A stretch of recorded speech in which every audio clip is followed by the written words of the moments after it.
Hey guys, what's up? As you are jumping into group tonight, I just wanted to have a chance to connect with you.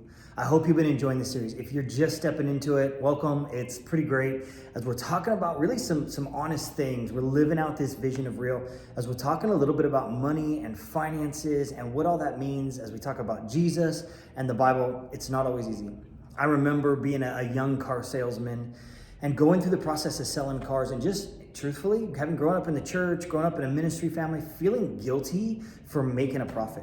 And you'd sit with people and you're going through all the paperwork and they'd always ask that question, can you do any better? Well, the truth is, a lot of times I could do better. But if I do better, if I knock more off there, then I'm not making any money. And I'm doing this as a job, I'm doing this to pay bills, and I was just feeling guilty for making a profit. And I was reading through scripture and I came across this proverb. You're gonna have to look it up on your own. But it says this, the buyer says, it's no good, and then brags to his friends about the deal he got. And there was just something about that released me. There was just something about that freed me up to not feel guilty about making a profit. Like, it's okay to provide for our families. It's okay to make money. It's okay to go out and do a deal and make a pile of money off it. Those are all okay things. The question is, what do you do with it when you make it? What's your attitude towards it? Are you just continuing to chase finances and to chase money? And I've had friends that's been their goal. Like, their goal is just to make more money, And the question I always ask is, what then?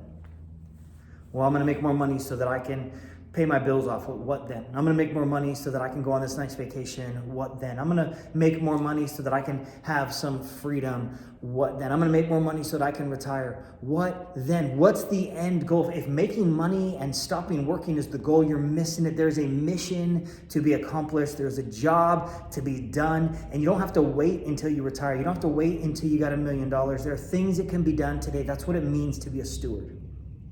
As we talk today, we're going to talk about being a steward of God's money.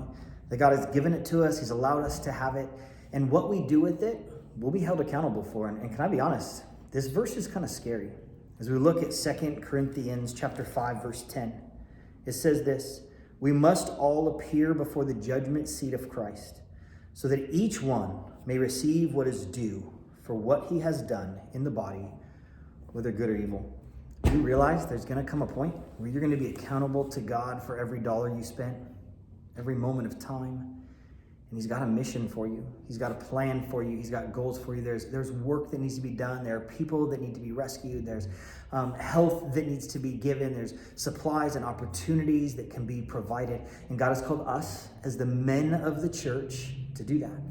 He's called us to help take care of the weak and to care for people and to love people and to provide for people and to meet needs and to take the things that God has given us and to use it for his glory. You want a boat? Great. Buy a boat, but use it for the glory of God. You want a nice car? Great. Buy a nice car, but use it for the glory of God. And can I tell you, the same thing that an old guy in church told me when I got my first car as a teenager.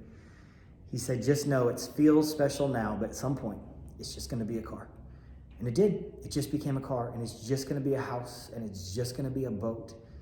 The question is, can you use the money that God has given you, the resources God has given you? Don't worry about what you haven't made yet. Just take what you've made. Take what God is providing to you and use it to be good stewards. Use it to bless others. As you guys jump into conversation, can I just encourage you to get real?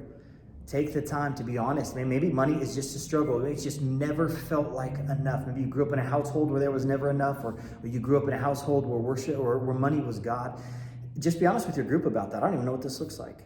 Man, to be honest, I've never tithed. I've never given money to the church. I've never supported any of the work that Sandals is doing. I don't even know why people would do that. And let guys share with you why they do it and what they do. Maybe for you, this whole thing is new. And the idea of church and money being intertwined and mixed is tough.